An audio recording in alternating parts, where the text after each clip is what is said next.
What's happening, folks? Welcome to Ichabod. I'm your host, Be Good, and we got some things to talk about So tonight. black people make up 13% of the American population. Oh, 1350, my favorite. Yes, exactly. Why do they commit 55% of all the murders? All right, so y'all have heard all of the debate that's been going on over the last week, and I'm excited to dive into a conversation. But I have to start by saying this. I don't like at all, I'm not a fan at all of what has pushed us to the point where we have to have the conversation we're going to have tonight. Just about a week ago, or maybe less than a week ago, the right-wing political commentator, the college campus debater, for many people, he was probably their future presidential hopeful on the right. Charlie Kirk was assassinated, and it was a tragedy. It was one of the most horrific things I've ever seen. I would not have wished that on my worst enemy, and that's not to say that Charlie Kirk was my worst enemy, though I do think in some ways he was very adversarial to me and people like me and to the ideas of freedom and liberty, even though he did what he did under the banner of free speech, under the banner of come, let's reason together. We're going to talk about why I don't think it was as authentic as it could have looked for those on the outside. Having said that, I do not celebrate his death, but I do think he said very many things that deserve to be considered, especially because when he passed, there were people who wanted to immediately lionize him, immediately turn him into a martyr, immediately talk about all the good that he put out into the world. And they were met almost immediately with people on the other side who says, wait, what, him? You want to make a statue out of him? You want to make a martyr out of him? And it became a debate about ideas. And then very quickly, for some people, that debate descended into whether or not this person deserved to die. And so I don't want anyone to get misconstrued or get it wrong. I don't think that anyone deserves to die for their speech. I personally wanted him to live. I wanted him to live long enough to see that he was wrong. I think Charlie Kirk was wrong about Jesus. I think he was wrong about the Bible. I think he's wrong about sociology. I think he's wrong about Black people. I think he's wrong about slavery. I think he's wrong about the Civil Rights Bill that he says was a mistake. And we'll get into some of the details of that. So many things I think he was wrong about. And I wish he would have lived long enough to see that. Well, we can't change the past. What we can do is change or affect the course that we're on as a nation. And so I'm going to invite some people onto the stage to help me just think through some issues. And everyone who's going to be on the stage, you've seen them before. You've seen them on Life After Faith episodes on this channel. And so I'm going to begin to bring them in, and then we're going to talk about some of these things. So would you please welcome first my man, Will Stomp. What's going on? What's happening? How you feeling?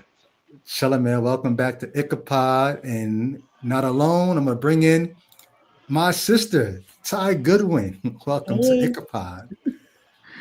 And Psionic. Hey, how's it Some of y'all going? are going to check out his music. Welcome back to Ichabod. Thank you. Pleasure to be back. Yes. And Crystal W. What's going on? This is a lovely panel. Chill.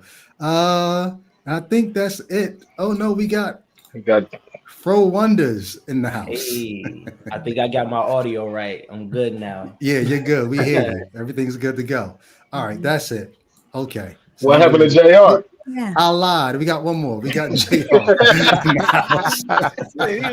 I'm about to say that my brother get amnesia. Yeah. Oh, man. So what's happening, folks? How y'all feeling? Feeling good. Feeling good. Well. Yeah. Good. All right, somebody, I want somebody to dive in. Who's going to dive into the pool first here? How are you feeling with what's going on nationally right now? Psionic, go ahead. You already emoted, so go ahead, Psionic. Okay, there's a lot of emotions. First of all, can I swear? Sure you can. Fuck What yeah. what the actual fuck? Like what the actual fuck? This is insane. I've never seen anything like this in my life. There's that joke that we've all lived through, like 17 what is it? Like world firsts, you know what I mean? Like world events, huge catastrophic events. So that's insane. The backlash has been insane. And I think especially important to the conversation we're having tonight. Rest in peace, Trey Reed, and I forget the other guy's name, Corey Lucatis, I think his last name was. Rest in peace. The gentleman in Mississippi. Yeah, the Mississippi guy. is Troy Reed, right? Trey Reed, yeah. Trey. Yeah. And Trey Reed, yeah. Absolutely. So for those who don't know, hanging, we don't know any of the details, but we got some discrepancies about this young black kid, a college student who died. Some reports say he was found hanging, but the police told his family he was found in his dorm room. And so that was the day after, right? Things happened with Charlie Kirk. So a lot going on. Anybody, I'm just very curious. Psionic said the backlash has been crazy. I actually, y'all tell me if I'm alone in this. I feel like it's too early for backlash. We don't even know what the hell we're looking at. Like we've got all these rumors about, oh, he was a leftist. Oh no, he was a gorper. Now we got this treasure trove of texts that was just released within the last 2 hours between the shooter and this person who's supposed to be his partner. We don't really know what we're dealing with. So to me, any backlash I think is premature. But I guess I'm curious. Have you all heard rumblings, rumors of it's Civil War time? And what do you think? What do you feel about that? Absolutely. Yeah. I've definitely heard like the little rumblings of it. Nobody that I know personally, or like people that I follow on social media that have like posted it, but I just see it, throughout the algorithm. And I'm confused because when I read through this stuff, when I see people's, comments about it, and I try to keep an open mind to maybe that some of this stuff is bots and, it's not actual opinions of people, but just stuff to feed the machine. But it makes me think people are stupid. Like Stevie Wonder can see the play, the manipulation, the manipulation, the propaganda, the way it's all laid out, the timing in which it's all laid out. So I don't understand why or how everybody's able to digest it. You know what I mean? Why enough people aren't uncomfortable with it? I don't get it.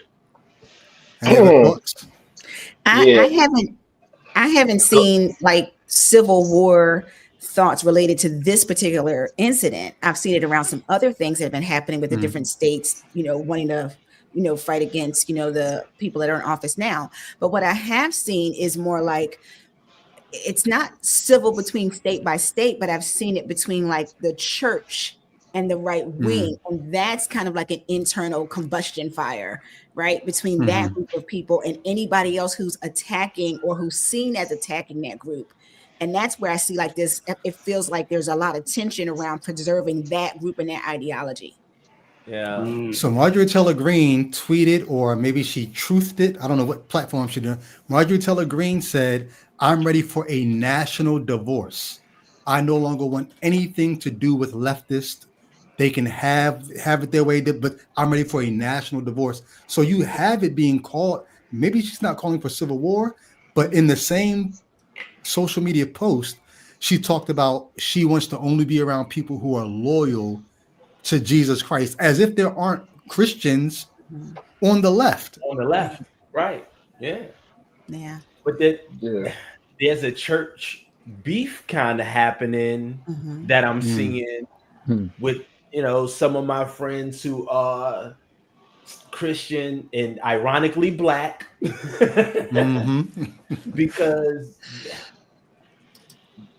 I don't think, but my belief is they don't understand how one lends to the other. So you're not going to pray away racism if nobody can tell who the real or the fake Christians are, because y'all are telling us that those are the fake Christians. All of this harassment and all of this oppression, they're mocking Jesus. We really believe in him, but you praying every day, and we don't see that move the needle. We see racism moving the needle every day. But wait, we all have to die so Jesus can separate the chaff from the wheat. Man. Wait. Yeah. Oh wow. Well, and that's sort of what go ahead, Sonic. Yeah. That's the whole point, right? Like I feel like that's the crux of this conversation, right? Is that, oh well, anybody who's racist isn't a real Christian, and all the no true Scotsman fallacies and all this the extreme helpings of the benefit of the doubt, where nobody can know who's actually racist, right? Like maybe he may. I've had conversations where people think that like Charlie Kirk was being like earnest about his opinions on educated black women. But we can't know that he's really a racist until we all face judgment, and then God says, "Oh yeah, you're a racist. Go to hell." Like, you know what I mean? Like, what is that? Only God can judge me, or you don't know my heart, kind of thing? Like, what is that? Do words reflect what the heart is saying? That's the question. Even Jesus said, "Out of the abundance of the heart, the mouth speaks." Right? Exactly. So if you're saying things that everyone around you who's listening is saying, "Yo, that's problematic," and that's coming out of your heart, what do we do with that? But I think that's part of the issue is they're trying to say that it's not racist, and they're trying to redefine it and say, "Oh, well, no, that's not racist," because what he really meant was, and we're like, "No, what are you talking about? You're changing the definition of what racism is." And we understand that he knows it's problematic, or he wouldn't bring it to the audience that he brings it to. If he was really trying to see how strong his and how much weight his talking points have, he would be arguing with somebody like Brady. He wouldn't be arguing precisely 18, 19, 20 years old in college who aren't always equipped to respond back to what he has to say or what he had to say. Well, there's one thing I agree with him on. Charlie Kirk had this view. Charlie Kirk said, I think free speech needs to be protected, and freedom of speech means you have the right to say something that is, what did he say? Something that is contrarian and something that is, I think he said either absurd or outlandish. Like he knows he traffics in saying things that are not going to go over. Basically rage baiting, but I have the right to say that. And it's like, okay, you do have the right to say that. Now, I hesitate to say what I'm about to say because I don't want people to think I'm advocating for whatever the consequences are. But words do have consequences. They do. Even if the consequence is, I'm going to hear that and I'm going to put you in a certain category, and that category is racist, homophobic, misogynistic. I'm going to put you there. And you like, what am I? You gave me the I almost about to say ammunition. I can't even say. You gave me the tools I needed to build that house for you with your words, and so that's where you rest. Crystal hasn't said anything yet, so I'm wanting to hear from you. No, I'll just start out there generally. Maybe you can be the first to speak on it, because I've had an experience that rocked me, and I'm curious if you all have. Before we go to Black Christians, how have you seen some of your white friends, and particularly white Christians, reacting to the assassination of Charlie Kirk? And were you shocked by any of the things that you saw, whether it be from Black Christians or, from white Christians or white non-Christians? So I'll hop in on this one. Because I just met with my European American neighbor today. Like we set this up last week, caused all of this, and then he was like, "Bro, can I come through?" So we came, sit down in the studio, and just chopped it up. And he's an ally. Like he knows all the things that makes a good fucking human. He's a good human. So when he began to tell me, he was like, "But I have friends who are like, yeah, but we shouldn't judge him on his political views. He was a born again Christian, and none of us are perfect." And I was just like, does any of the things that he promote, does it promote, does it make the human experience better? Does it make me and you closer to being friends? And I would say he was a total opposite. He was a sower of divisiveness, and he knew it, of propaganda. He was I don't miss the man. I didn't even know I didn't even know about him until this happened. You know, I've seen some, and I was going to correct somebody. I've seen some college students like hand dude his ass. You see what I'm saying? Yeah, several times. But several times. But other than that, man, if you a good human, if you're not a good human, I don't care. I don't care. I don't even let you in my zone. So none of my friends, I don't have friends that's like Charlie Kirk was a good person. Cause all my friends are good humans. So, you know what I mean?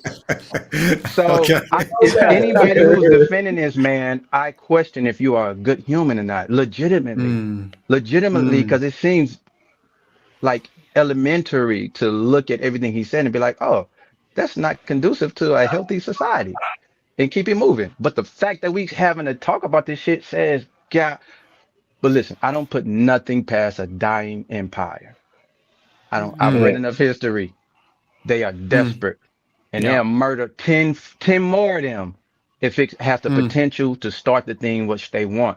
They want to draw blood, and we're not letting them. So they creating this because we're not giving it to them fast enough. Wow. Yeah, and that's something that I was going to speak on too, is that really the issue is we have a large majority of this country that wants a war. They want to, they've been stockpiling guns and ammunition and training and got bunkers and all of that, and they want it to go down. You know what I'm saying? So they looking for any reason. And this is one of them things. So when you see people online, definitely not none of my friends, but some of the people that I may have become acquainted with through the years of, being in the church. You have a lot of different types of Facebook friends. You look at and be like, how the fuck we even friends? You know what I mean? When stuff like this stuff like this happens. And I've been seeing that. Now it's time. They've been asking for it. They've been begging for it. You know what I mean? You see it all over the place. And I've had a couple of DM conversations with people that's ready to go to war, because what they look at anybody that's not a Christian as evil. Yep. They look at anybody that's not a conservative as evil. If you pro-abortion, if you LGBTQ positive, they look at you as pure evil, and like they damn near trying to make it a holy war. You feel what I'm saying? Straight up. This goes back to the I think the early 90s with Newt Gingrich, and they made a intentional choice to start labeling people on the other side of the political aisle as evil, as wicked, as wretched. And so like we are now the seeds of what was planted back then have blossomed, are growing now. But Crystal, I would love to hear from you. You don't have to put anybody on blast or anything if you don't want to, but shocked by, surprised by, in a good way or a bad way, any of your circle? Well, no, not in my circle. Kind of like what Courtney was saying. We've been weeding out, over since COVID. But I will say that that last point that you're talking to, like almost trying to make it as though there's a them and an us when it comes to religion, and using that as a tool for violence.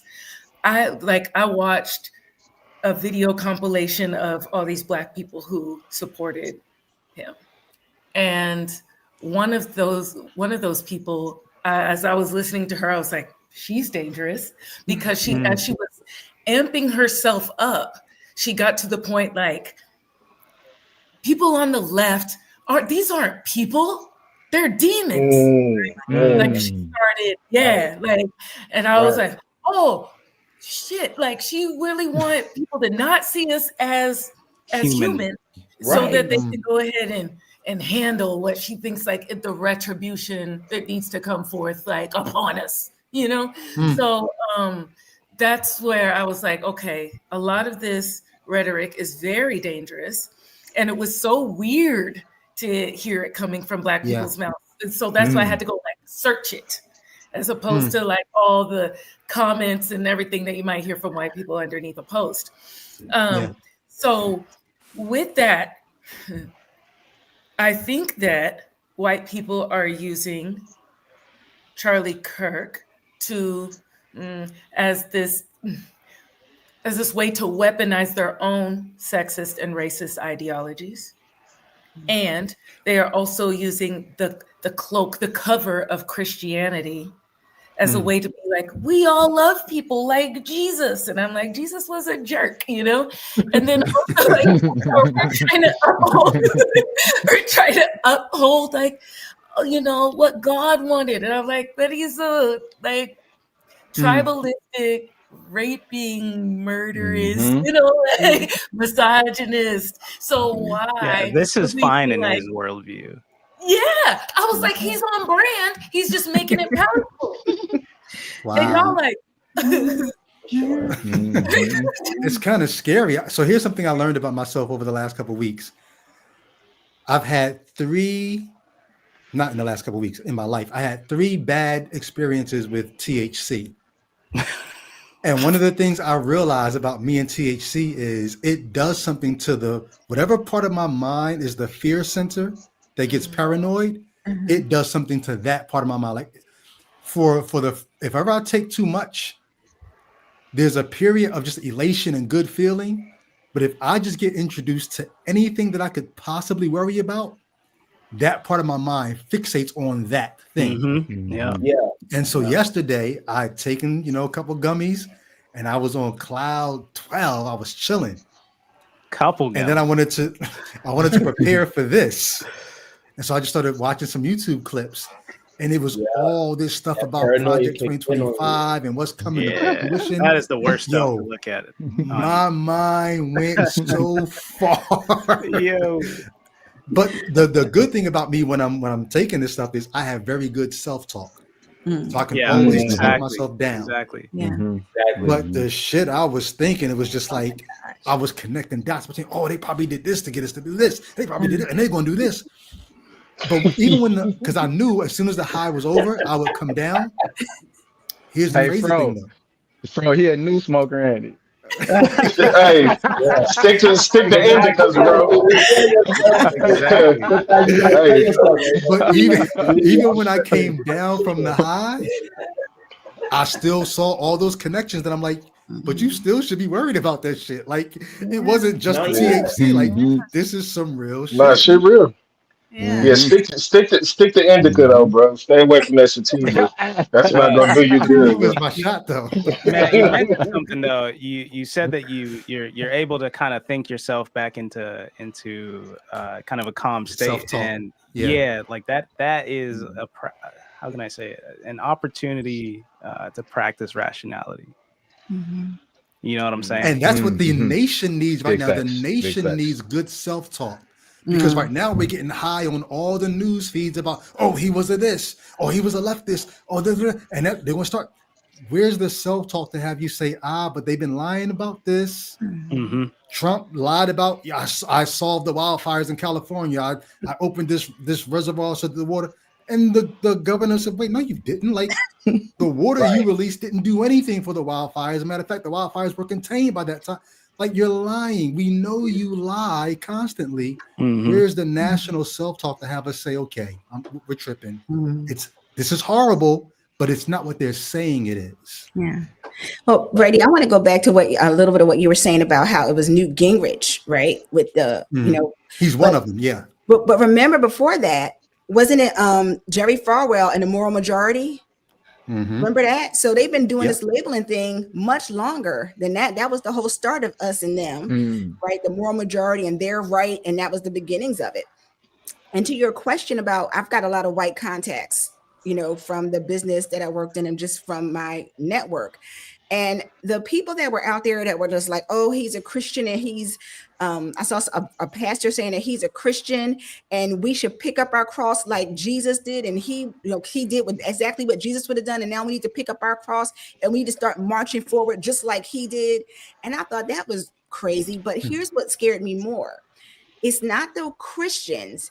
It was my woo-woo spiritual friends who were all about this whole Christ consciousness bullshit, right? And they were the ones that were like, oh, we don't want you to celebrate. We want to mourn and have all this compassion and sympathy. And I'm like, what are you talking about? Have you seen any of these things? And everybody, and almost all of them were saying, oh, you're taking it out of context. You didn't hear the whole line. And I'm like, what context would that ever be right for him to say?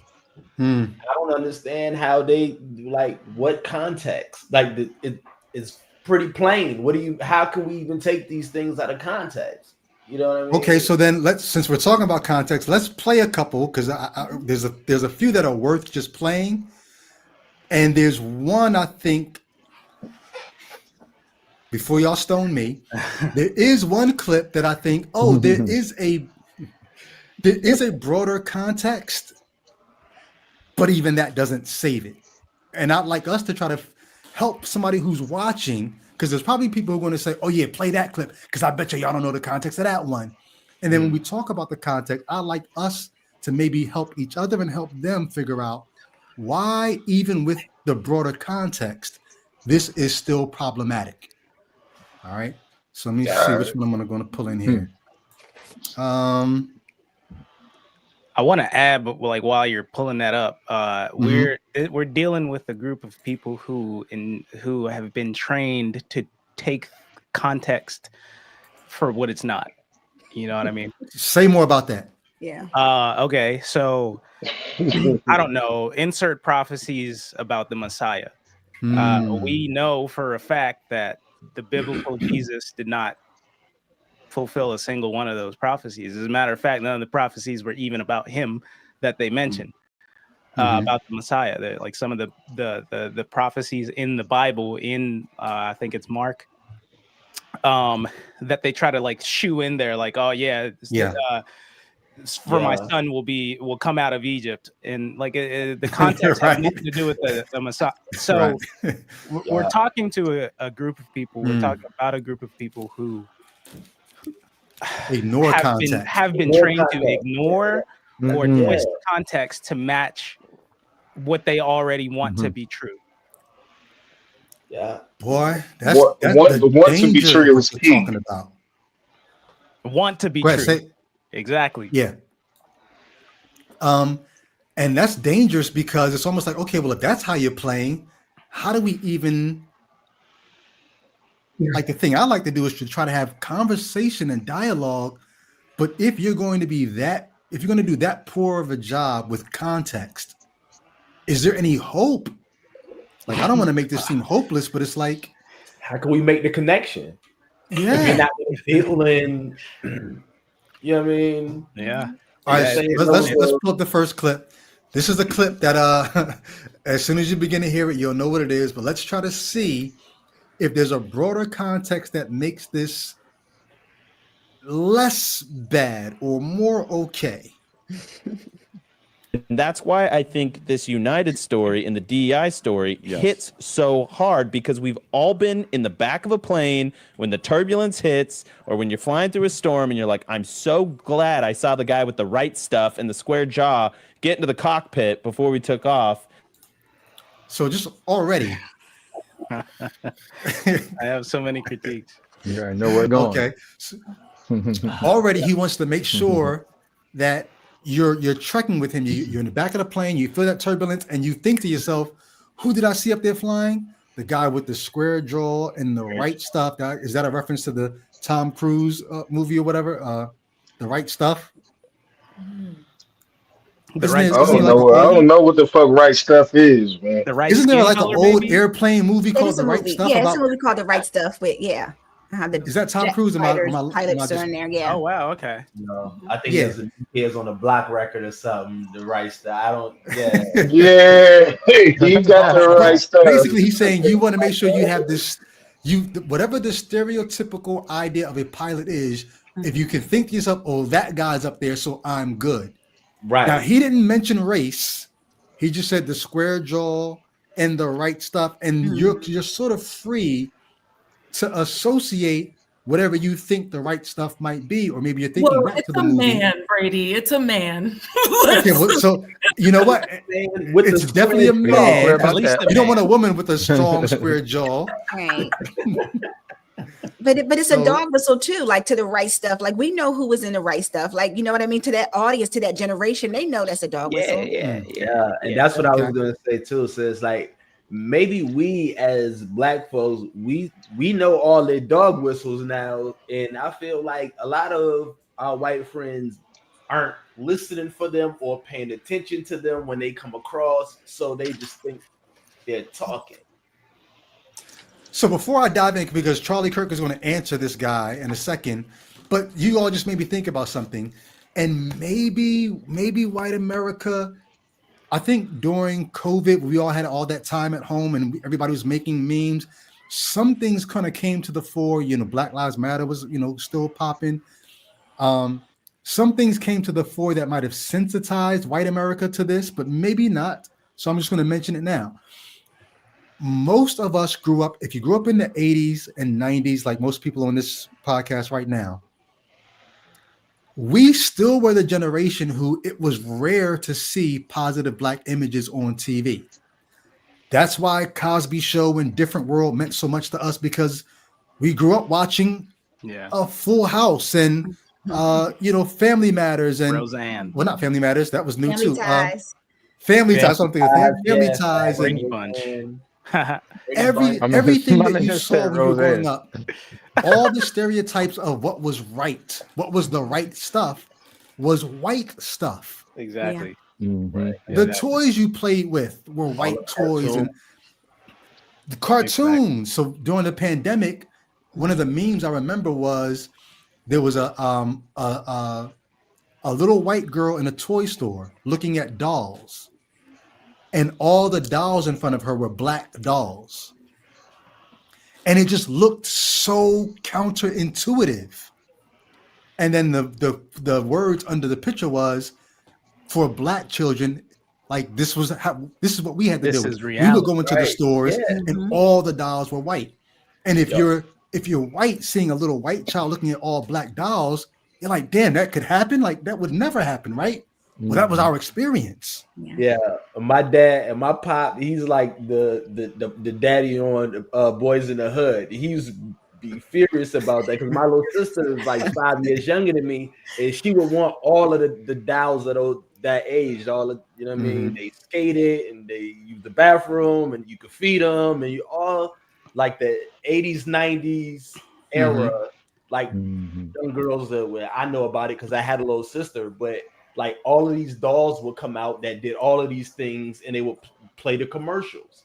You know what I'm saying? And my sister would go crazy over the commercials, and my parents would go to the store on Christmas to try to get the doll, and my pop would be snapping because none of these dolls. He's got to get her white doll babies. He hated it.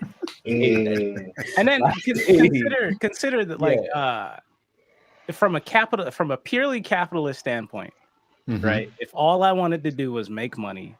Right. I would make majority of the country is white. Doll.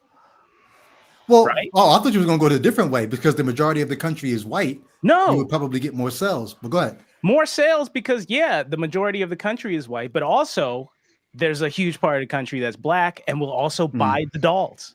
Yeah. Right. Yeah, you would think.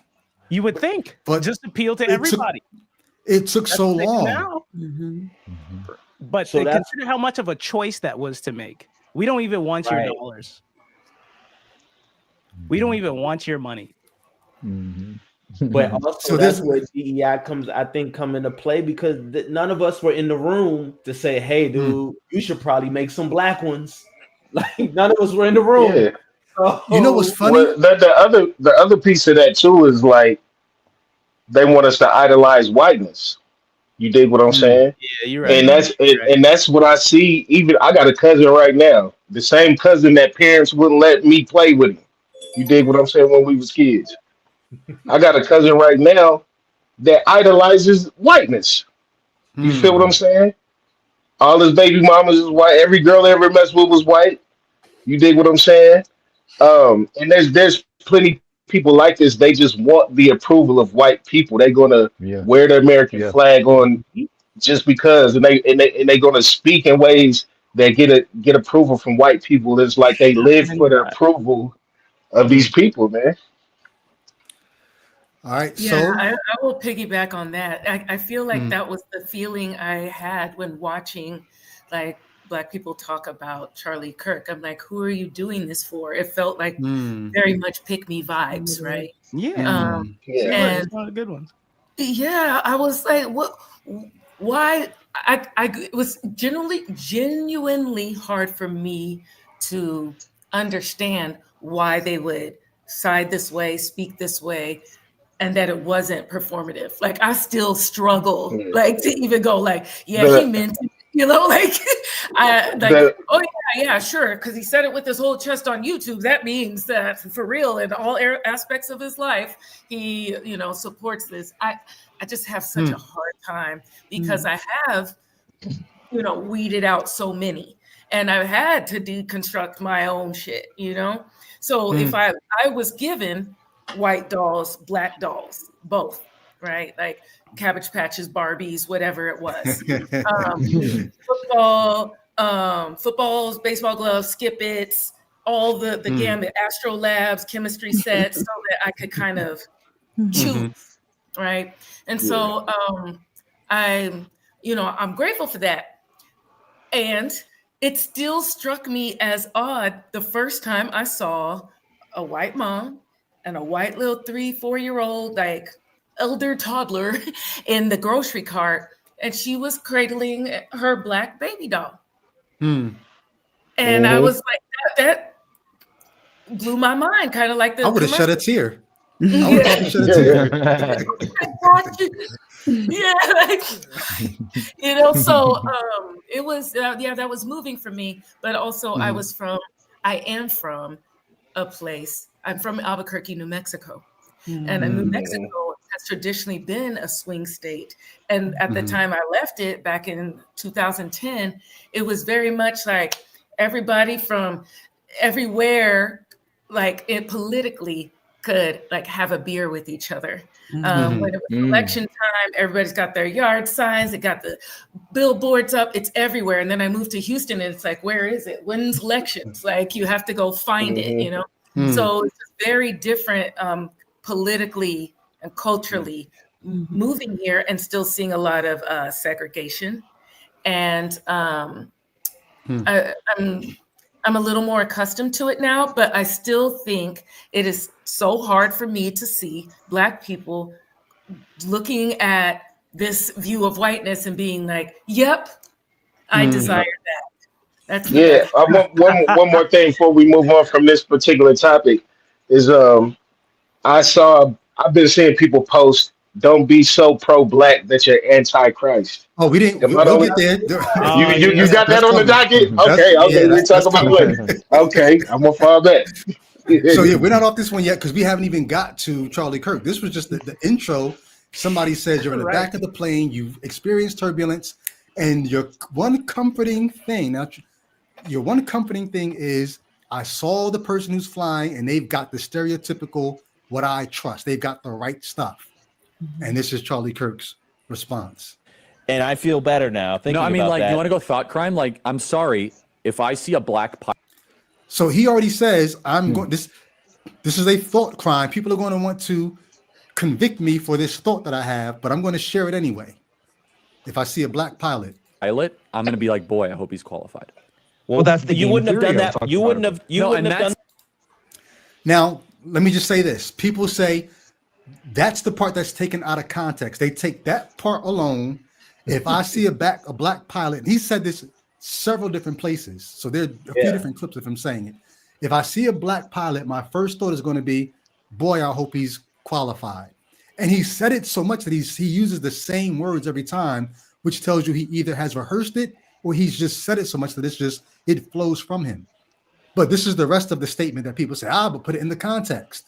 Here goes the rest. That's not an immediate. No, you wouldn't have done that before. Who I am. Well, that's the you wouldn't have done that. You wouldn't have. You wouldn't have done that before. That's not an immediate. No, you wouldn't have done that before. That's not who I am. That's not what I believe. It is the reality the left has created. All right. You just said that's what you think, and then you just said that's not what you believe. Well, so let's try to still man him. Yeah, he lost me. Tear it down. Okay. What's the best version of what he could be saying there that would make you say, okay, now I understand why my black friends who are defending this, I see their point, because that's the whole context. Is there anything that makes you say, okay, it's not as bad as I thought? Anybody? Ty's face is saying it all. I know how to play devil's advocate very well. Okay. And I'm gonna say the absolute best version of that is if separate this clip from the entire conversation, separate it from the context of everything else he's ever said, and you may be able to say this was a white man accepting that he has inherent implicit bias.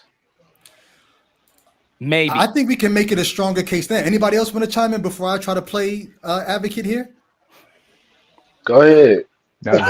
Nobody. So come on, No, y'all. I Let's would say that the best way that I can interpret that is that he's saying, well, that's my initial thought, but it's not something that I've internalized and want to believe.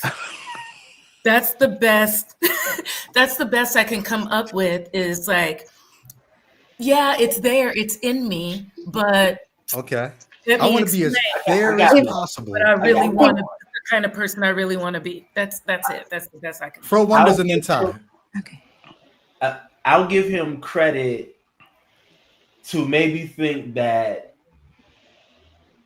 someone has told him or taught him about DEI, given him bad information, and he simply thinks that DEI means a black guy has the job simply because he's black, and that it only benefits it, or that DEI solely or mostly benefits black people.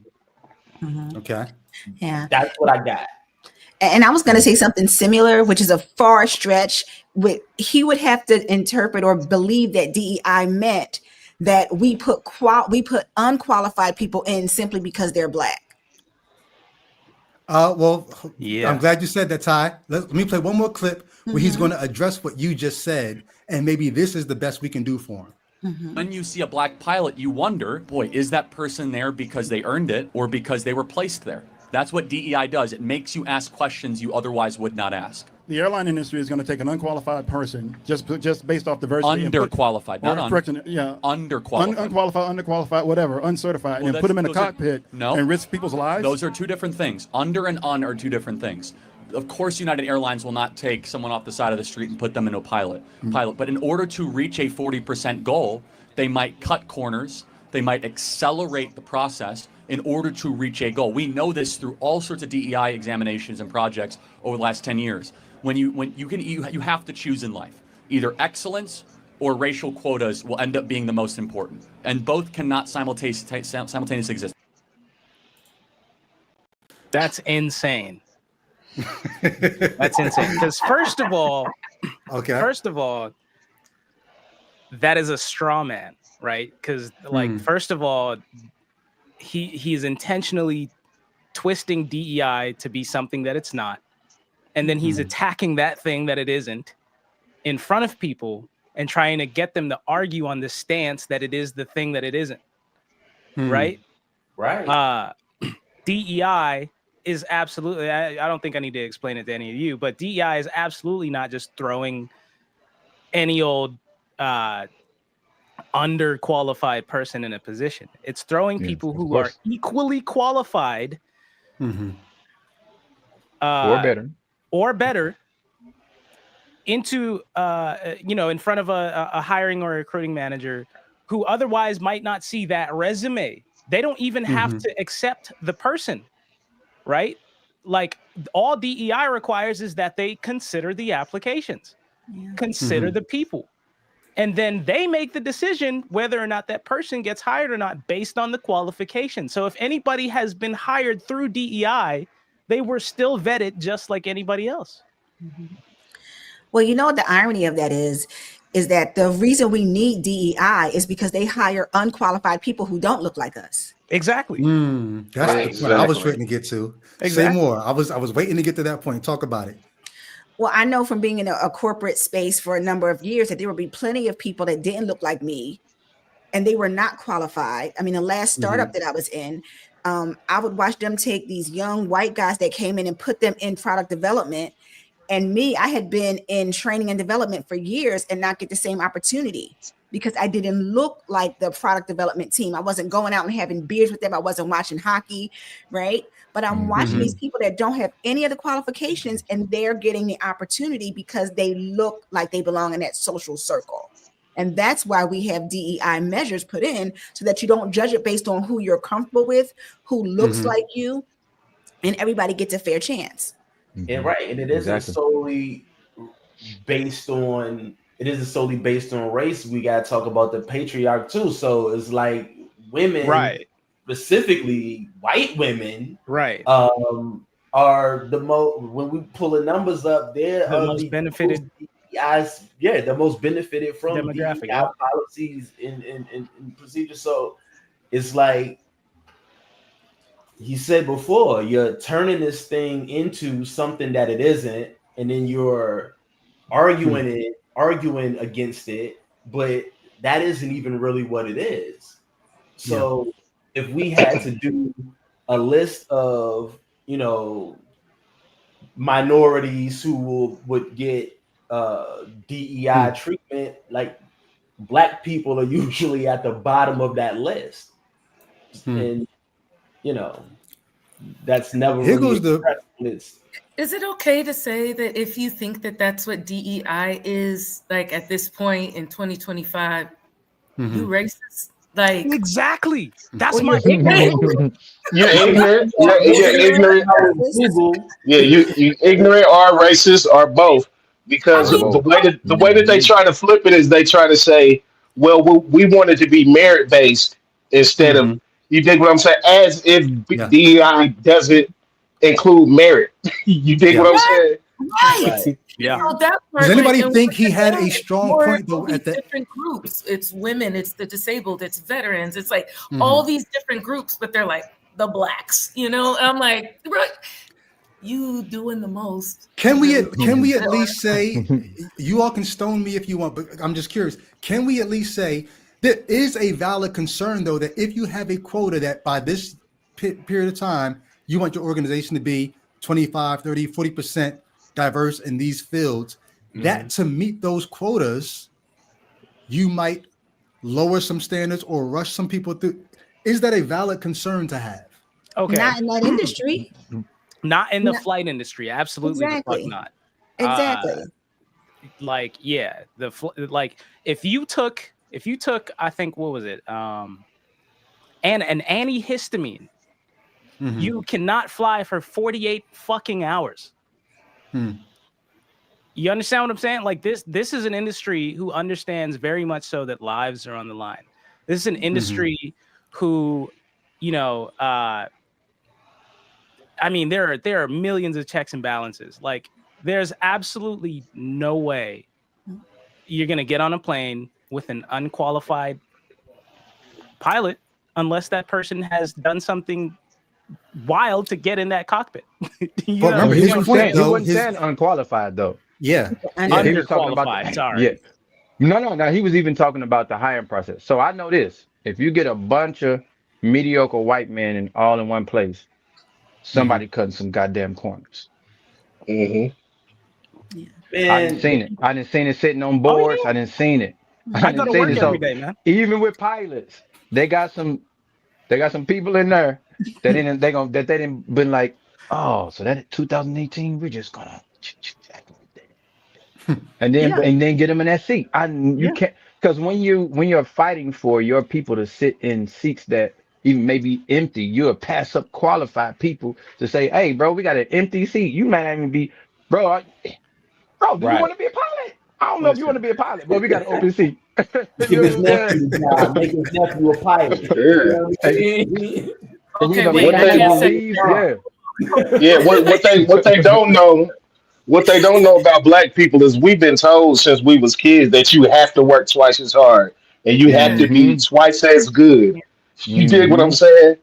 So we've already been shooting past what their normal is. Yeah. You know, we've been conditioned And so for to that. not have that experience with people, to not be close enough in proximity to know that a lot of black people who succeed, they don't succeed because somebody was on some, I'm going to give you a shot.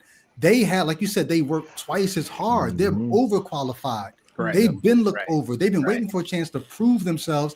They know they can't fuck up. They know we're 13% of the population. So when you see me, I got to represent for all of us. Right. That person is not going to typically get in that job and easily lose it. They fought for that. Right. So you're not in close enough proximity to even know that's how they get down. But then the other side of it that's racist is you don't walk past the white pilot in the cockpit and think, I bet you he got that job because he knew somebody. I bet you he's probably got a few incident reports that somebody just probably looked out for him. You don't think that about them. Right. Even though you know, I even myself as a black man, I know there are jobs that I got. When I stopped rapping, I went into education. I was not formally trained to educate. There's a lot of things that teachers need to know that I don't know, yet I'm in the classroom. Right. Because I had a skill set that I know I'm a black man, I'm educated, I've got a history doing music.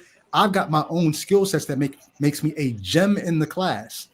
But there's some other teacher skills that I just did not have. Yeah. Right. And so, Crystal, you train teachers, so you know what that's like when you have a new teacher and you're like, oh, he doesn't know what he needs to know.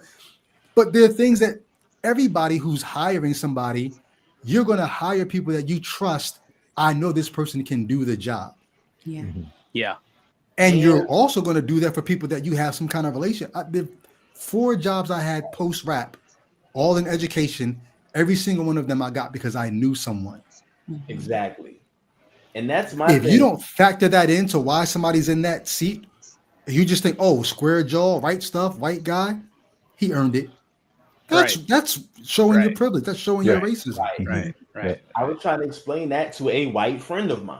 Like, bro, like the reason that this is even a conversation is because, and this isn't necessarily a bad thing. I believe it's a natural instinct to want to look out for your people. You know, and if your people run the damn factories, then who's gonna get to be the supervisor first? My people are yours. You know what I'm saying? So we had to put checks and balances in to say, if we're gonna say, you know, everybody has a fair shot, we have to put these checks and balances in to assure the shot, bro. It's not about giving people a one-up. Every rule, 9 times out of 10, if a rule is in place because somebody did some shit in the past that constitutes that we need to put this rule in place to prevent it from happening again. Right. So if DEI exists because unfortunately your ancestors were just hiring his family members and he wasn't hiring qualified men and women. You know what I mean? So that All right. I still want to say one more thing because you did ask whether I'll be trying to scribble down all my notes and stuff. Okay. Did ask whether, like, when a company is doing that, like if there's quotas, oh, now I'm a little worried. To me, if a company is worried about that, sounds like a you problem, because it's not that hard to develop goals. It's not that hard to develop goals when you really want something to happen. Okay. So if you say we got to get 40% by next year, but we only have 5%, now you finna scramble and fuck shit up. But if you know that you want to get 40% over the next 10 years, then you're going to send pilots to elementary schools so that you can catch the kids before they fail third grade, and then have only, you know what I'm saying? And then fill up a bed in a prison. So you're going to then grow your own programs like we have in my district, where somebody who's getting a bachelor's degree who wants to be a teacher, they're in the school teaching, earning their bachelor's degree. Everything's paid for, all tuition, all fees, everything that you could think of is going to be paid for. And by the time they leave, they're going to have the bachelor's degree and the teaching certification. You are going to find ways to make sure that the people who are coming up are going to be ready, and you have a beautiful, diverse pool from which to choose. But if you don't want all of that, you're going to hurry up, scramble, and do some shit. But I think you're right with that, Crystal, because if they don't want to do that, though, because then we will have opportunities and money. Right. And they don't want to bring the people in that are going to speak up. Like they want you to come in, but they want you to come in as the receptionist or as the janitor. Right. But they don't want to have people that look like us in other roles and positions where we get to speak up and we get to have a voice, because that's too much control and power. Or if we do, one or two of you, we can't have too many. Right. And you better agree with us. Exactly. Looking at you, Herschel. I mean, okay. I call no names. All right. So this clip is like how the DJ say, this one is for the ladies. No. You really have to wonder. In fact, you know, if we would have said 3 weeks ago, Blake, if we would have said that Joy Reid and Michelle Obama and Sheila Jackson Lee and Ketanji Brown Jackson were affirmative action picks, we would have been called the racist. But now they're coming out and they're saying it for us. So he's about to dive in here. We can't say that they were affirmative action picks, because if we say it, we're racist. But he's a little elated now because guess what? They're saying it for us. So check it out. They're coming out and they're saying, I'm only here because of affirmative action. Yeah, we know. You do not have the brain processing power to otherwise be taken really seriously. You had to go steal a white person's slot to go be taken somewhat seriously. Play cut 52. But I rise today as a clear recipient of affirmative action, and particularly in higher education. I may have been admitted on affirmative action, both in terms of being a woman and a woman of color, but I can declare that I did not graduate on affirmative action. This is my personal story. You really have to wonder, in fact, you know, if we would have said 3 weeks ago, Blake, if we would have said that Joy Reid and Michelle Obama and Sheila Jackson Lee and Ketanji Brown Jackson were affirmative action picks, we would have been called the racist. But now, so I'm just curious, who wants to dive in here first? I'm trying to give two fucks for Lil Charlie. Like, because I've cut my world off from any of that. Like I mean, I know we doing our media thing, but when you hear somebody just be stupid from some, as intelligent as he is, his racism is making him stupid. It's hard for me to entertain. I can't even listen to a fucking thing, bro. I'm like, keep my name out your mouth, nigga. Keep moving. I just don't care. I don't care about him. He's a non-factor. I don't even see why we even talk. I mean, I know, but the world talking about Lil Charlie. Bro, he's I ain't gonna call him Charlie Kirk no more. He Lil Charlie, somebody that we should have forgot about already. But these white Christian nationalists, they want to make this man a martyr because that's the best they got. Is this man the best you got to make martyrdom? Is this man the best you got? Because it's so y'all lost already. Goddamn me. Because I can go pick 10 races more better men that have way more better qualities and look better. And her look better. They don't have such punchable faces.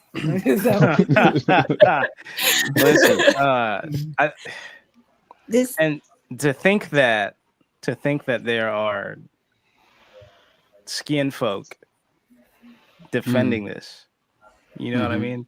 To think that the This was the most indefensible to me out of everything I've heard him say. This was the one. Oh, there's a lot, man. There's another one. Yeah. There's a lot. Yeah. There's a lot. To think that people can hear this and then and dissociate from the fact that he's speaking about them, you know what I mean?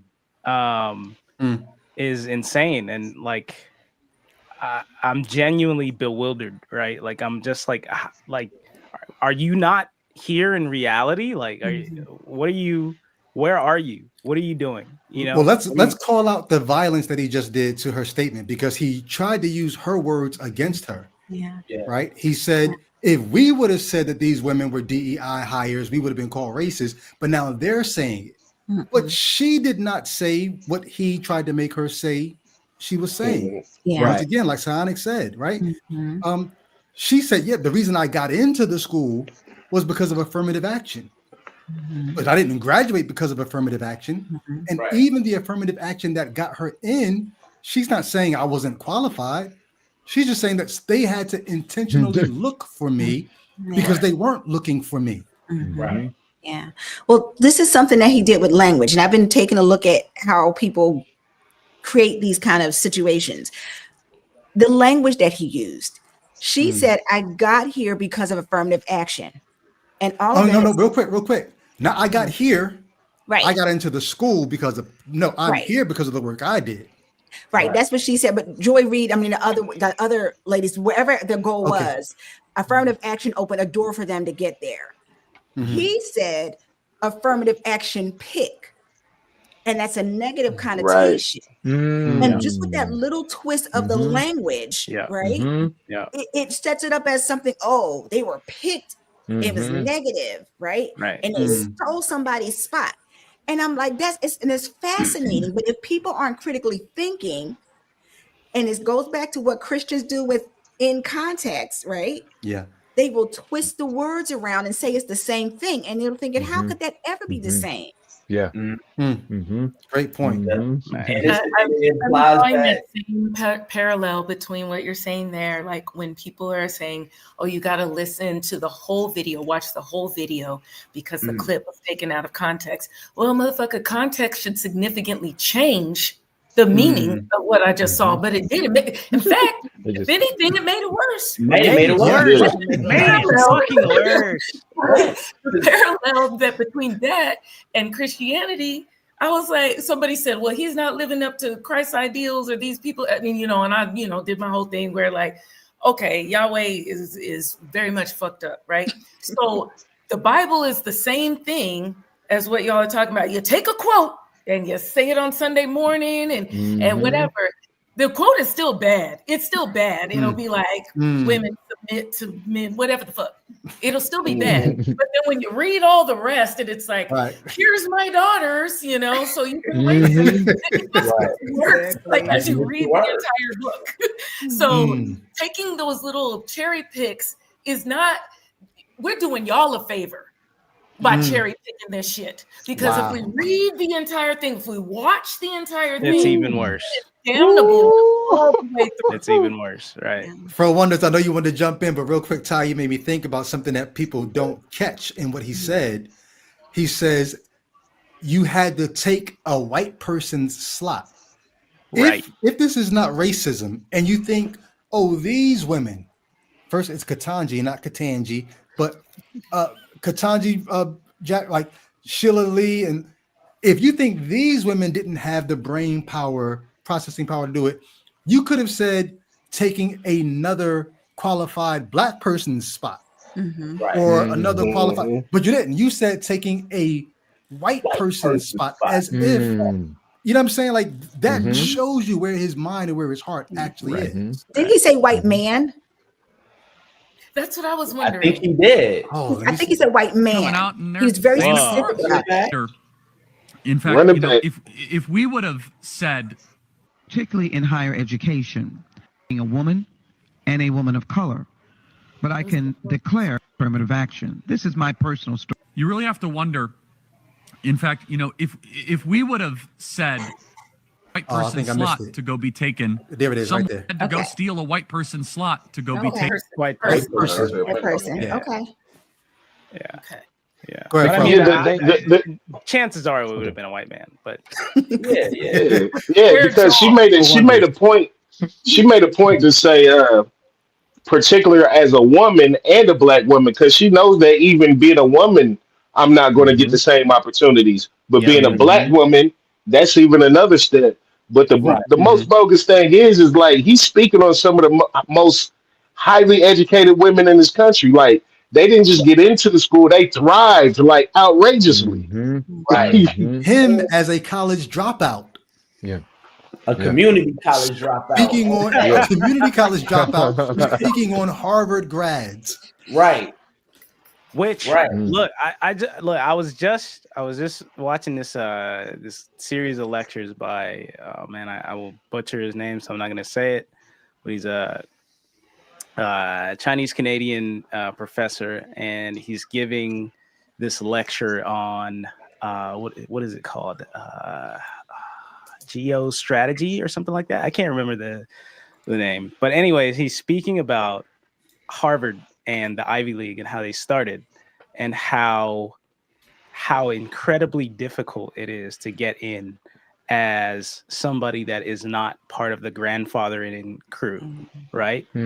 And he was breaking down like the psychology of success and the psychology of creating autonomous agents of a specific agenda. And one of the ways you do that, one of the ways you create highly successful people, is that you weed out people who are so desperate to succeed that they essentially have a dissociative personality disorder, where you are capable of inflicting and receiving much trauma upon yourself to succeed. Yeah. He said it's like he went to Yale, and he was not wealthy. He was a first generation Chinese immigrant into Canada, and went to a poor school, and he wanted to go to a very good school, a wealthy school, and his principal tried to sabotage his way into school by writing a note. I forget what the I think it was like a suspension. He was going to suspend him for nothing, essentially, so that this other school would read that in his file and try to reject him, so that he couldn't go there and couldn't fulfill his dreams. But ambitious person that he was, he went anyways and ended up getting into Yale. And he said that there is a few wild cards. Essentially, like the acceptance process is like 75% grandfather in. Your parents went here, your grandparents went here. You're a shoe-in, right? They typically have their safe bets. Like people who are likely to succeed in life are people who come from wealthy families and are already well connected. You don't have to have skills or intelligence. You just have the right connections. You're probably still going to quote unquote succeed, even if you're kind of a fuck up and don't do anything right. And then like the next big pool is like athletes, very, like top 1% athletes. And then the next pool is poor people who are somehow able to overcome their circumstances and still be extremely intelligent, extremely ambitious. It's an interesting watch. I'm happy to send a link to anybody that wants it. Yeah, please. Crazy. But yeah, so again, like we know for a fact that these colleges, these places specifically only allow a certain amount of people. And this was before affirmative action. You know what I'm saying? This was before all of that. Right. We know who they allow in. We know who has access to the best of the best of the best, right? And so when a person of color is able to a person of color, a woman, queer, is able to gain access to those spaces and not only thrive but like outshine everybody, they hate it. They hate it. Of course, they hate it, and that's the underlying, I think, motivation behind these is not necessarily even like the pure racism itself. It's the humiliation. It's the fact that people who they consider subhuman are actually superior to them in many ways. Wow, you know what? I wrote this down. I didn't think I'd get a chance to say it, but you're making me think of one of the things that always I think is worth bringing up in these conversations is the expectation of who's going to succeed.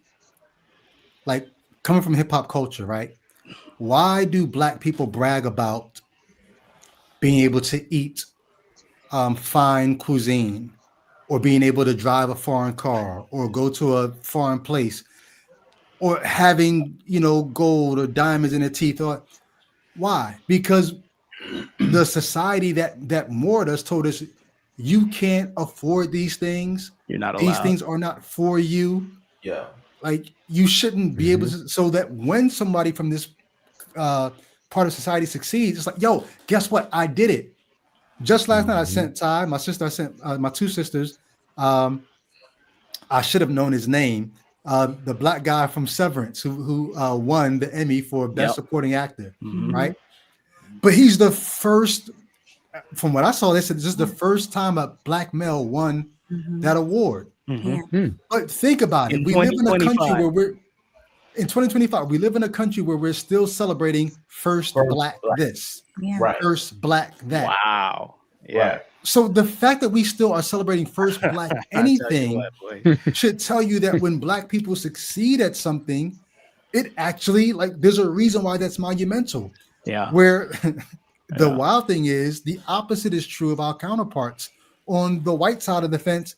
It's like when you fail and you're white, it's like, yo, what you doing? Like, you got all the, like, you fucking it up for. You're not supposed to fail. It's set up for you. Go smile and shake somebody's hand, big dog. When's the last time you heard the first white anything? Right? Yo, the first white person. Y'all got so much going for you historically. We're still getting firsts. It's probably Eminem. What's going on here? The first one I thought. Yep. Eminem, Did you say? Yeah. Eminem was Eminem. All right, so we'll stop. You want to talk about this? Let's go here. It's the last one that we'll do. This sister, she was in social media news about maybe 4 or 5 months ago. She got into a huge debate with pastor of the church that I used to go to, Eric Mason, because she was speaking on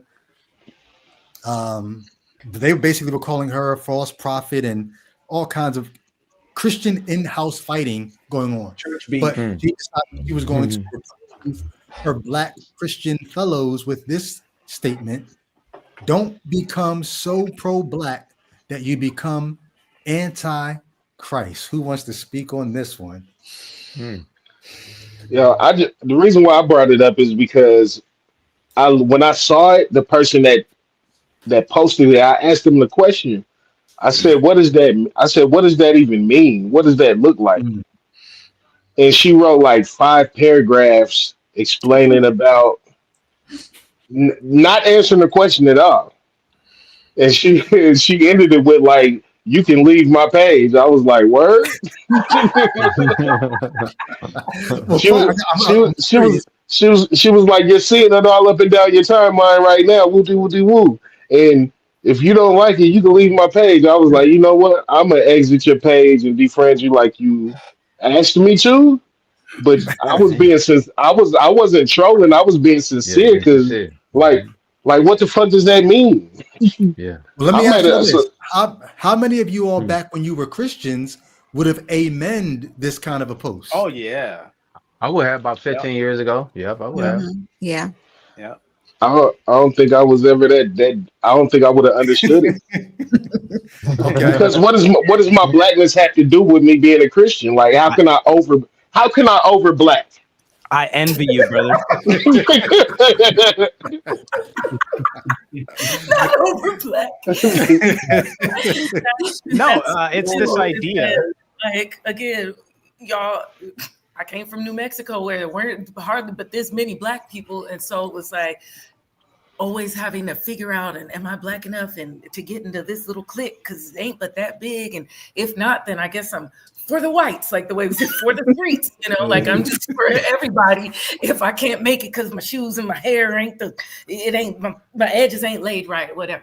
So to be like pro-Black at this point, like, yeah, support Black business, absolutely. Like, I love my sister, like, let's go.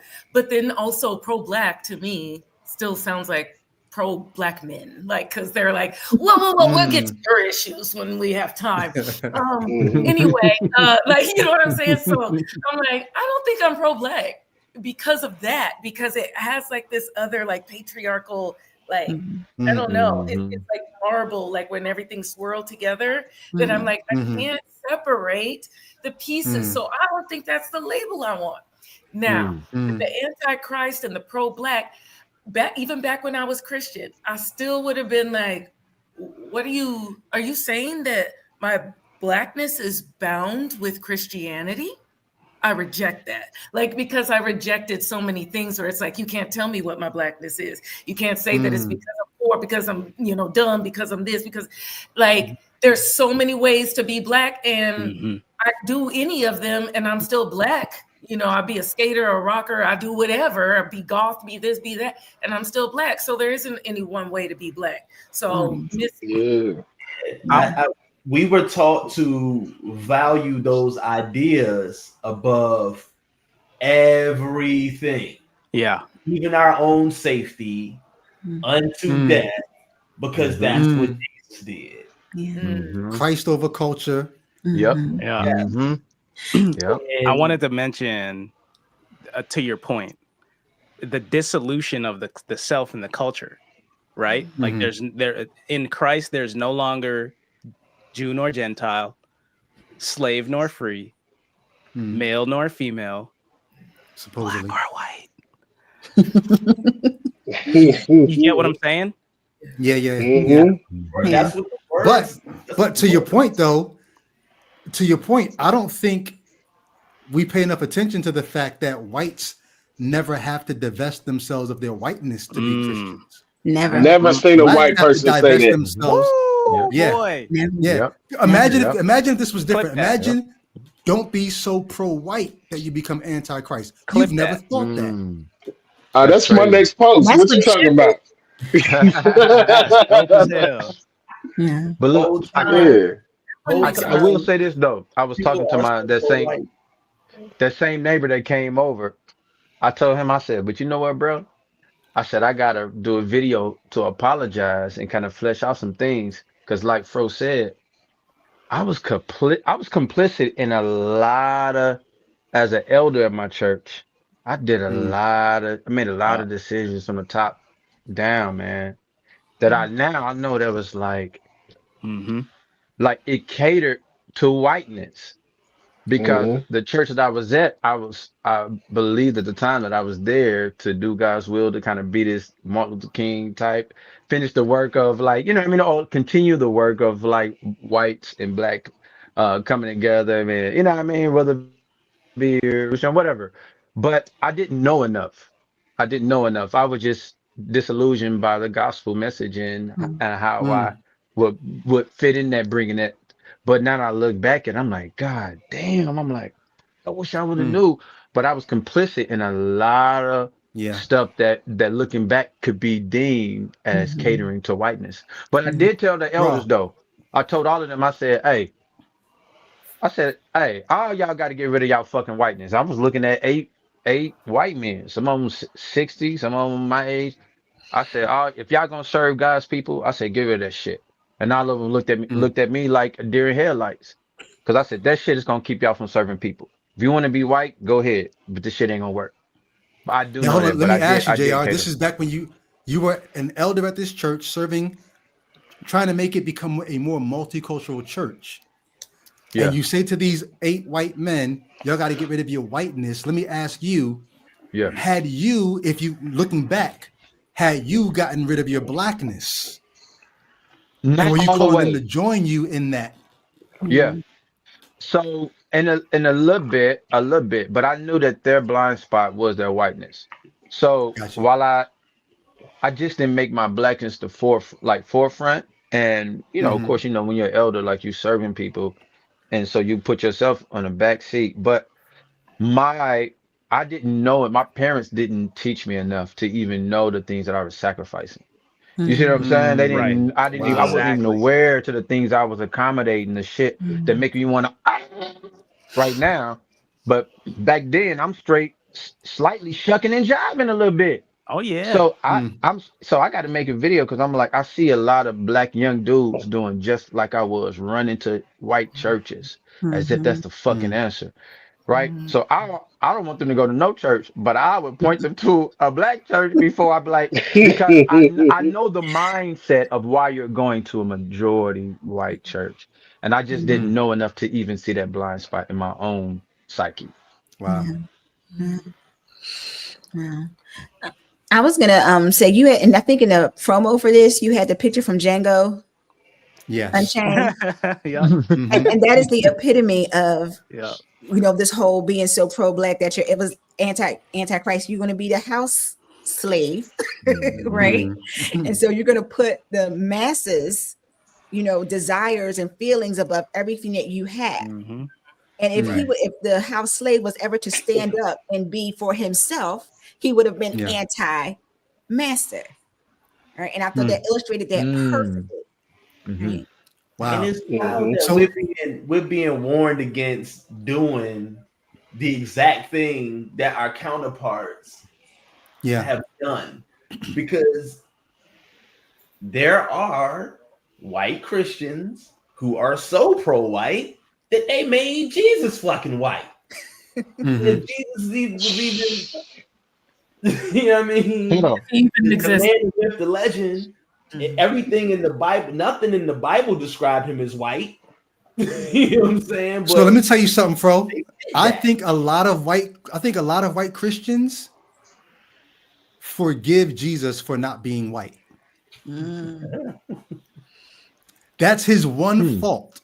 That's he wasn't white, and they forgive him for that. Wow. That's the only thing. I never thought about that. If he was white, he'd be like, bro, you ain't pale, but we're gonna look past that. Yeah, I think they just put it to the back of their mind. I don't think they even think about it. They try not to think about it. Are they live in a state of delusion? Yeah.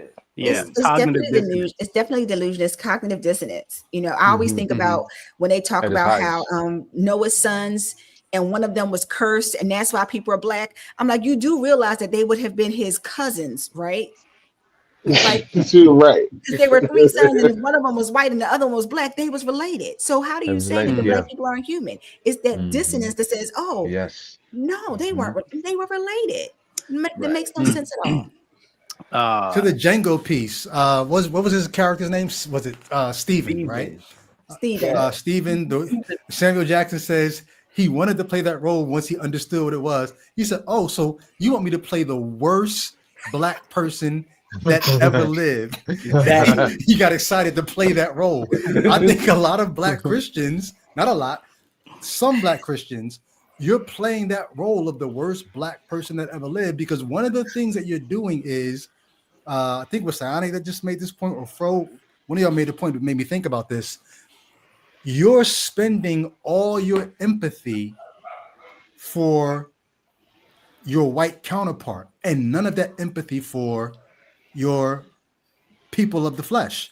So for instance, I literally have heard black people say, well, I mean, so one of the things Charlie Kirk is big on talking about is the white replacement theory, that people on the left are opening the borders, are bringing in all these brown people and all these, because you're trying to replace white people in this country.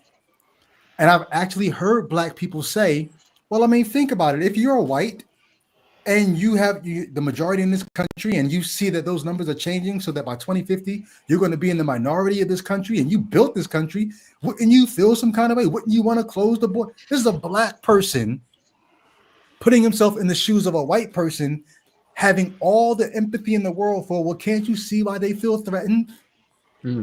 Built this country. And I'm looking at this dude like, Like, you know, you're not raped them, and pillaged this country. What? This is the thing, though. I can see why. I just think it's wrong. Right. Sure, yeah. Right. Yeah. Being so evil that they, you know what I mean, or that they would say, man, we actually have to do something about, because the age-old question always is become, well, why are you afraid of being the minority? And then you have to answer that question with the response of how, because you know how minorities get treated. You know how minorities get treated, or because you know they know how they treat minorities. How about that? There you go. There you go. And isn't that always the way? Go ahead, Crystal. Okay, yes, that they know how minorities are treated, but also fuck that, because there are areas in which, yes, I'm oppressed, but then there are areas in which I am privileged, and I still don't act like y'all. So I might be like, when there, you know, we talk about intersectionality, or like I think of it as totem poles. Yeah, okay, I might be near the bottom of this totem pole because I'm a woman, but I'm not at the bottom because I'm not a trans woman, right? I can speak unaccented English. I was born in the United States, so I have citizenship here. I'm straight. I'm cisgendered. Like, there's all these other ways in which I can oppress others. I'm able-bodied. Right. Like, and I still don't act like that. Right. So fuck y'all for still trying to act like, well, imagine if it was you. Well, bitch, it is me in some cases, and I still don't do all that. Nope. And then when we think about what Charlie Kirk had to say about empathy, we see why they like him so much. It's a new age term that don't mean shit, and it's weakening all of us, right? I'm sorry.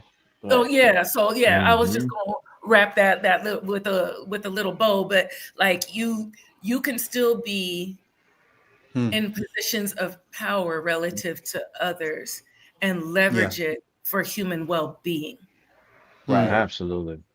Yeah. I got a question. Hold on real quick. Okay. Fro, go ahead. What you gonna say? Now, I'm just gonna piggyback off of what she said. I saw my interview with Jasmine Crockett the other day. It may have been yesterday, but she was talking about, well, when's the last time you seen a mass shooting in the HBCU? And like, you haven't. We don't do that.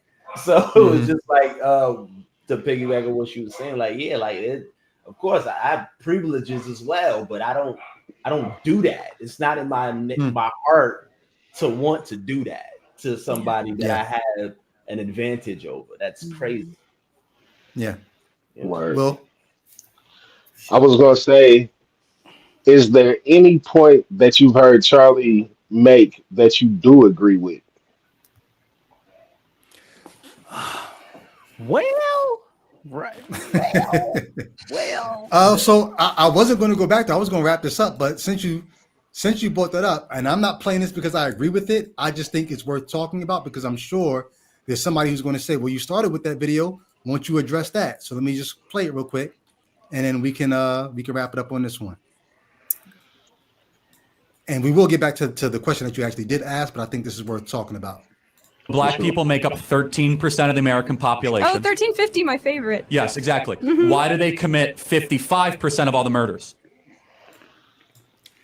So you probably have heard this talking point before. Let's help somebody out there if you think you have a helpful response, because this whole 1350, people are on the right are saying this. Black people, you're 13% of the population. You make up 50% of the murders. You do the prison population. So there's something wrong with you all. Anybody want to speak to either the stats, the sociology? Is this a good talking point? Because there are some Black people who say, nah, even with the crime bill that Biden and them passed back in the 90s, there were Black people who were saying, we need something that drastic. It wasn't like this was something that white politicians forced on the Black community. There were people in the Black community asking for real help.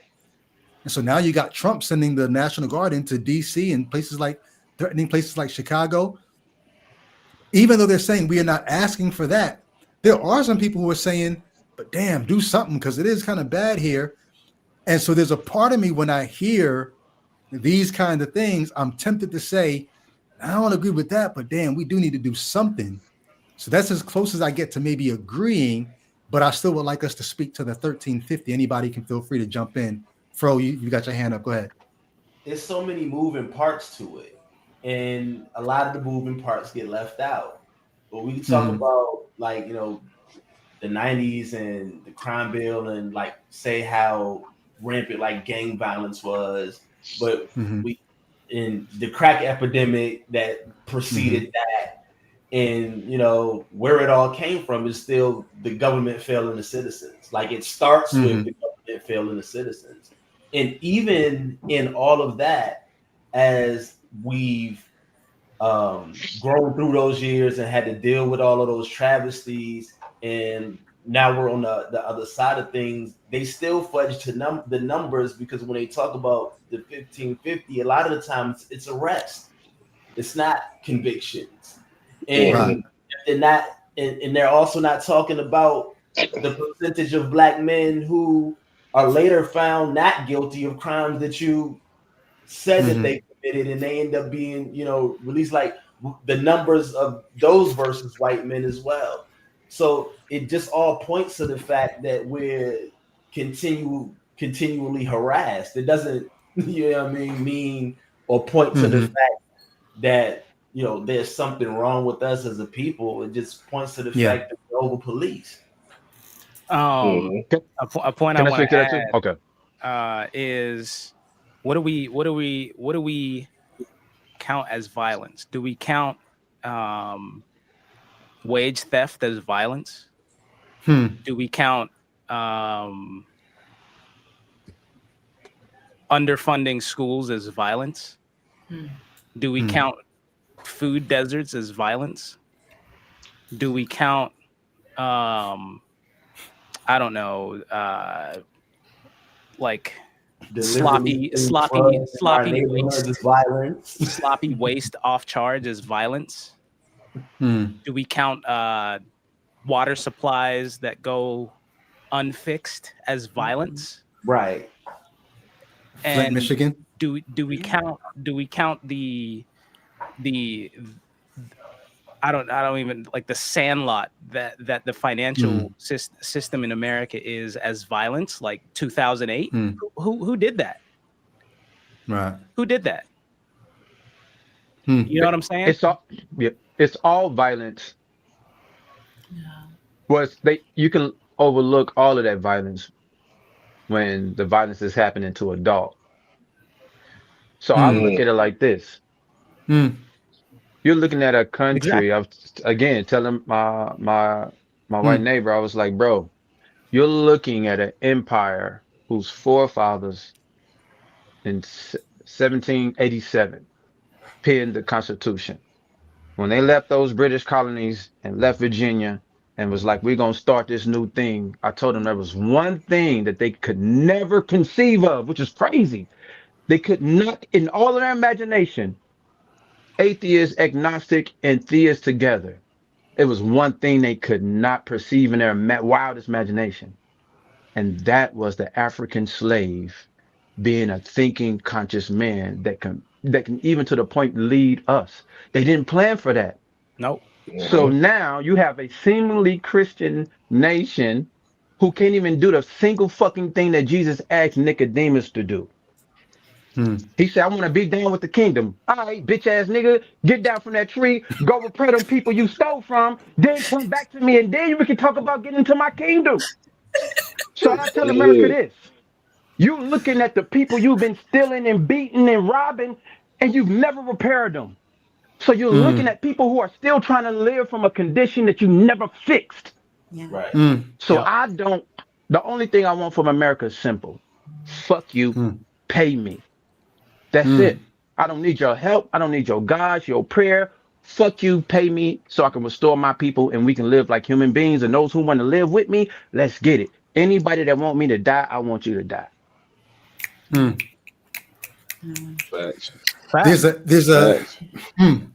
There's a certain amount of empathy that you give when you, like you said, you don't necessarily do that for a dog if you feel like that dog doesn't deserve your compassion. But when you're dealing with people, in the same way that, you know, we all know this, a white shooter does something. One of the craziest things I saw, I think it was Laura Loomer or one of those Yep. I was pundits or trying to whatever. find it. I wanted to send it in the chat.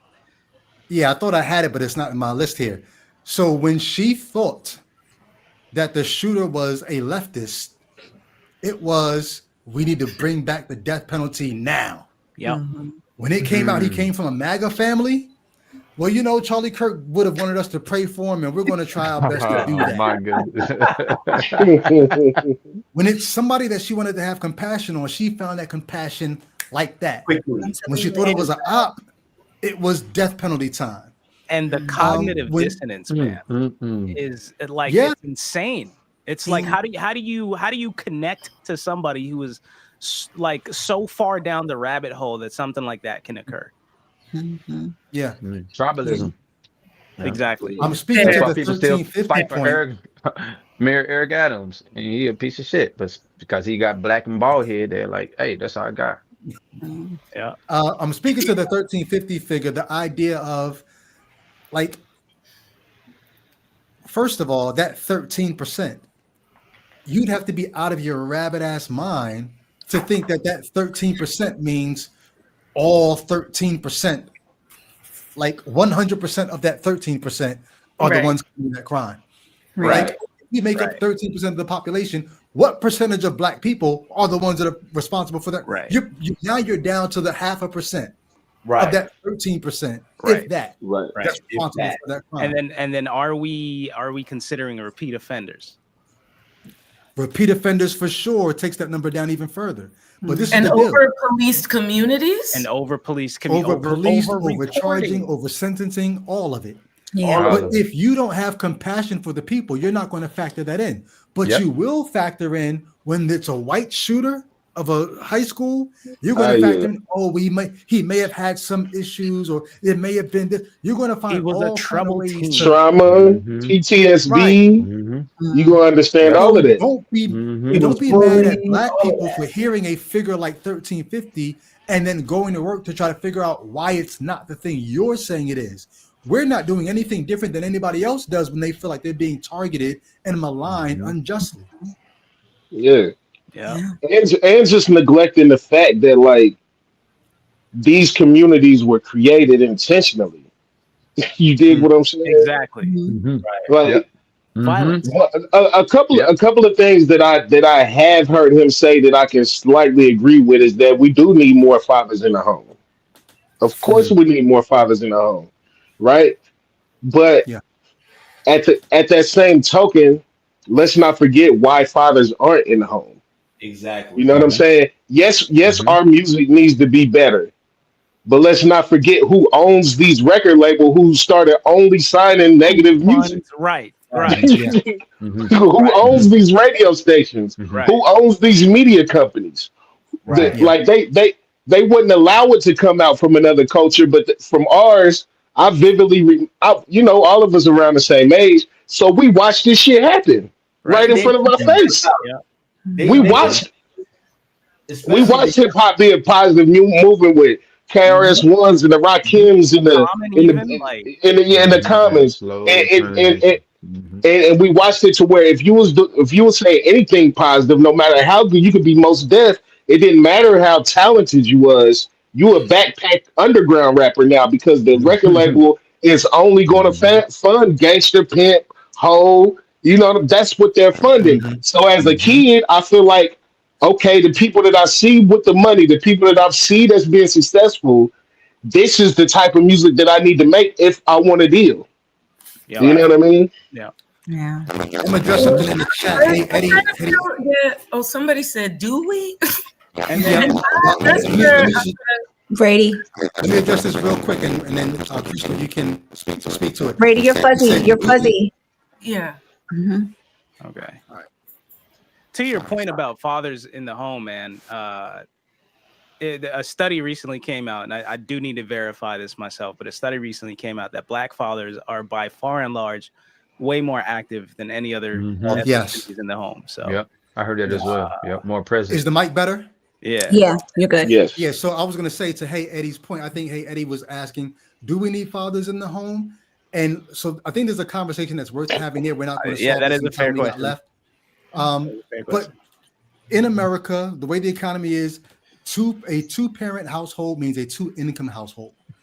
And so whether it's the father, whether it's two mothers, two fathers, whether it's step or whether it's whatever, if a person is responsible for a child and they are split between households, that's less income that's going to the child's household. Yeah. Right. Let alone if they got 2 or 3 kids. Yeah. So I do think fathers in the home matter, but I think more importantly, it's the time that it takes, community or the time that it takes to be pouring in. And if we're not going to have that community or people pouring in, but like you said, Sayana, yes, there was a study that was done, and they did show that Black fathers were the most involved fathers, whether they were in the home or not. Yeah. But let's be clear, though. It also has to be the right type of father, because Donald Trump and Charlie Kirk both came from 2-parent homes, and they still pieces of shit. Yep. Okay. Yeah, the ideology. Yeah, for sure. It's got to be. Did y'all know that Charlie Kirk? This is I heard this fact the other day, but talking about that privilege, Charlie Kirk started. I forgot that his business ran an organization that's Turning Point. An old racist man came to him and liked the rhetoric that he was spitting and said, "I want you to spit that on a bigger platform, and I'll fund it." Yep. And that's how he got millions started. of dollars. Yep. Millions of dollars. Of course you drop out of high school, because guess what? Sorry, college, because guess what? You're well connected. Your network is fine. You're gonna succeed anyways. Doesn't matter. Yeah. Closing thoughts. Anything that's left unsaid? Anything left unsaid? Say it now. Crystal, you got the floor. You want to take us out with some closing thoughts? Go And ahead then we'll go to around. start the closeout. I do want to point out that the research has also been very clear that it's like similar to what Brady was saying, that it is involved adults who care about the children that make all the difference, whether that person is a coach or even a pastor or, whatever, that a teacher, that's what matters. And so I do struggle with, it's like, oh, we need fathers, but the quality of the person is what matters the most, rather than just Absolutely. a person being there. Now, and then the 2-parent household as well, because the incomes. As far as closing out, about Black people supporting Charlie Kirk, I don't know that it's so much about Black people supporting Charlie Kirk. I do think it's about who benefits when they do. Spoiler alert, it's not us. Exactly. Exactly. You keep hiding your Blackness behind the cross and watch Black people keep getting the short end of the stick. Yeah.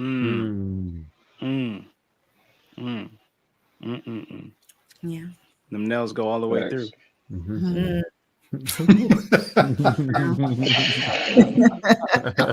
Bars. Who said that? Who said that? Them nails go all the way through. Any other closing thoughts? Tokens get spent. That's mine. When I was, thinking about this topic, one thing that I did not see more Black conservative Christians holding the white Christians accountable for what they say should be Christian behavior, right? I heard some like, oh, he's our brother. Yeah. Well, it doesn't your Bible teach you of how you should deal with people who are in your brethren circle, but they don't do the thing that God wants them to do? Who's so discord? Where's the rebuke? How are you handling that? And I don't see that from the Black church, the Black Christian leaders. They're not saying anything about that to their white counterparts. And I think that's very telling. There have been a few viral moments of Black preachers preaching against what Charlie Kirk stood for. So there were a few. But are they saying that to their other white pastors and white churches. Thank Don't you. tell us. Yeah, I haven't seen the conservatives on that. Yeah. Right? I want to We shout know. out Tell them. Christian A. Smith, who's a black pastor who is not with the bullshit. Yeah. He's good. Okay. Yeah. Well, he's semi not with the bullshit because he's a pastor, so he's already. Well, yeah. Yeah. As not with the bullshit as can be. As can be. Yeah. My closing thing would be, if there is a God, I'm convinced he's a white supremacist. Whoa. That's who winning. Say more. Say more. No, I told my wife. I said it's got to be pretty frustrating and embarrassing to watch somebody like speak. I said if I was if I was on the outside and didn't know nothing about none of this, but knew that God favored his people, I would clearly be able to see where God's hand is landed. There was you couldn't tell me nothing unless I wanted to spin a biblical narrative of God coming to redeem something 200 years ago when we all did, and then you know what I'm saying. But I could easily point to that there must be a God that's on their side that's making all this happening, because they run. I mean, they running unchecked. Not NATO, not nobody. They just doing whatever they want to do. But for me on the outside, I would say it looks like a deity is behind them. Some pretty spiritual, something is happening. But I said, baby, that's got to be frustrating for them to be shitting on your face like that. I know that the Christian faith is not that. The created Catholic faith is they wanted it to be good, right? So even in all the mythology, it's still not that what we're seeing. Right, so they weaponized that, and I'm like, that's got to be embarrassing, baby. It's gotta suck. So you're telling your black Christian wife, seeing what the white Christian nationalists are doing to her faith, has to be embarrassing. Yeah, it has to be embarrassing. Okay, and it's a shitload of cognitive dissonance because I'm like, babe, I'm like, what do you do with that, right? You have this Jesus, I see you do devotions with every single day, and you pray for us, pray for me, yada yada. And then this same Jesus seems to be giving license for these people to shit on you while you praying on you. Matter of fact, they'd probably come arrest your ass and knock you over the head while you in Bible study, right? In his name. In his name. So that should be unsettling. Like I would be asking that question. The country should be asking that question. Dang, we share the same faith and they doing this? How are we missing it? And then that should lead you to another question. Scenario would be non-biblical, by the way. Yeah. My closing thing is, man, it's just this shit is just really sad. The whole shit is sad is because not just because Buddy got killed, but that this is the main topic that we concerned with when it's a whole fucking genocide going on like right now. Yeah. Like they bombing the shit out of these folks day by day. Like it's way worse tragic shit going on. Exactly. And we have Christians on both sides fighting over these ideologies of this man. Where does your Christianity kick in and say we need to stop funding this fucking genocide? Like it's so sad at this point. Yeah, it's so sad. Kirk at this point, but you could save all these people. You could still save them. It's so sad. But it's just it's just another controlled narrative, and you see that based on what Will just said. We know like this isn't the only thing that we're looking at. We're looking at Gaza. We're looking at Ukraine. We're looking at how y'all made all this uproar about this young lady who was tragically, she shouldn't have been killed on the train. But these same people that you're buddy with are blowing up her entire country right now. Right. And nobody has anything to say about it because that narrative doesn't Wow. Conversation. So it's just another thing about this is just another thing. The Charlie Kirk thing is like, oh, this is just another thing we can use to our advantage. It makes me feel like they don't even care about him. Nah, of course they don't. They don't. They don't. They didn't. They were infighting with him not too long ago. You know what I'm saying? he began to criticize Trump in some ways, and he also began to criticize Netanyahu. And there's some things floating around about that right now. We don't know enough. There's we a don't know lot floating enough. around. Yeah. We don't know enough, but the shit looks weird. And old girl Candace Owens is going wild over it. Tucker Carlson just went public about. I was like, whoa, what the fuck is happening? Yeah, that's a whole other piece. Yeah, it'll be interesting to see what happens with that, if anything does. Any other closing words? Because if not, I'm gonna read this super chat, and I think that might be the closing words that we'll go out with. Anybody else? All right, Mo Wheat, thank you for the $1.99 super chat. If I see any more, I'll shout them out. But Mo says, "Freedom of speech. Just watch what you say." Ice-T. Oh, my mama.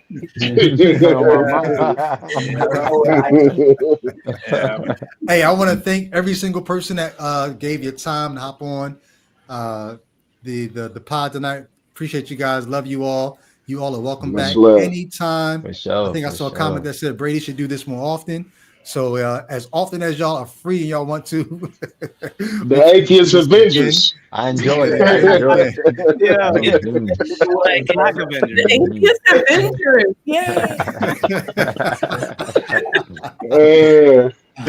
Hey, much love. Y'all go ahead and enjoy your night, and I'll be in touch. Love you guys. All right, peace. Good night.